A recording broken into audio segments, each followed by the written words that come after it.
पुस्तक का नाम है जीवन की खोज और सब दोस्तों के हैं और ओशो यहाँ पे समझाने की कोशिश कर रहे हैं और आपको बताने की कोशिश कर रहे हैं कि आपको अपना जीवन कैसे जीना चाहिए। तो ये कहानी के माध्यम से समझाने की कोशिश करी है, तो आप समझने की कोशिश कीजिएगा।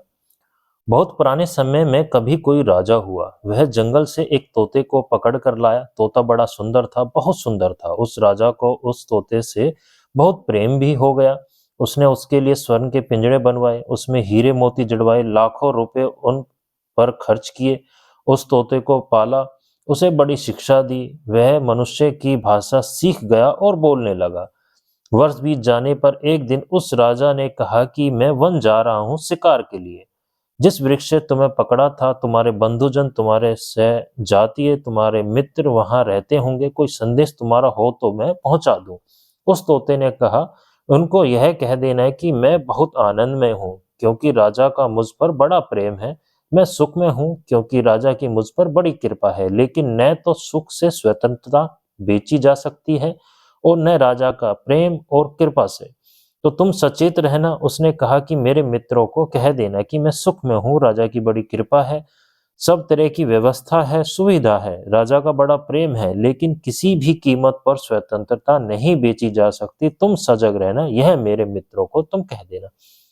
राजा ने कहा, इसने संदेश तो बहुत गड़बड़ दिया है, लेकिन वचन दिया था तो वह गया। उसने जाकर उस वृक्ष के नीचे जहां तोते को पकड़ा था, वहां पर बहुत हजारों तोते थे, उस झाड़ पर रहते थे। सांझ को वे सब लौटे तो राजा ने उनसे कहा कि तुम्हारे बंधु ने यह खबर भेजी। जैसे ही कहा, एक एक तोता वृक्ष से नीचे गिरने लगा, जैसे अचानक मृत्यु हो गई। जैसे उसने कहा है कि सुख तो बहुत है, लेकिन स्वतंत्रता सुख पर नहीं बेची जा सकती। पिंजड़ा तो बहुत सुंदर है, सोने का है, लेकिन आकाश के मुकाबले तो उससे नहीं चुना जा सकता। तुम सावधान रहना, जरा सावधान रहना।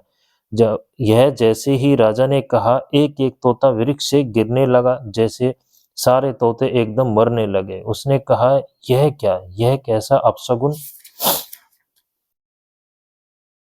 अपशगुन वाला संदेश इसने भेजा है। हजारों तोते नीचे गिर गए और उनकी मृत्यु हो गई और ढेर लग गया। राजा बहुत घबरा गया। वह लौटा, बहुत चिंतित हुआ कि यह कैसा संदेश था, इसके कैसे शब्द थे कि हजारों तोते एकदम मर गए, गिर गए नीचे और ढेर लग गया। वह वापस लौटा और उसने जाकर उस तोते से कहा कि तूने यह क्या पागलपन किया कि यह कैसा संदेश भेजा। यह कैसा अपशगुन भरे शब्द थे कि मैंने जैसे ही कहा, हजारों लाखों तोते गिरने लगे वृक्ष से और मर गए। जैसे ही राजा ने यह कहा, देखा कि तोता तड़फड़ाया और मर गया। वह भी मर गया उस पिंजड़े के भीतर। राजा बोल राजा बोला, मैं भी कैसा पागल हूँ, मैंने यह खबर आकर इसको फिर सुना दी। यह भी मर गया, यह मामला क्या है। लेकिन तोता मर गया, उससे बहुत प्यार था। उसने सोचा कि वह शाही सम्मान से विदा हो। बहुत बड़े सम्मान की व्यवस्था की गई। पिंजड़ा खोला गया, उसने बहुत अच्छे वस्त्रों में रखा गया, लेकिन लोगों देखकर हैरान हो गए। जैसे ही पिंजरे के बाहर रखा, वस्त्रों में रखा, उसने पंख फड़फड़ाए और वह आकाश में उड़ गया। वह ऊपर महल की चोटी पर बैठ गया। राजा ने कहा, यह क्या धोखा है, यह क्या मामला है। उस तोते ने कहा कि मेरे मित्रों ने मुक्त होने का संदेश मुझे भेजा। उन्होंने मेरे संदेश का उत्तर दिया। उन्होंने कहा, मुर्दे की भांति हो जाओ, पिंजड़ा खुल जाएगा, और यही संदेश है।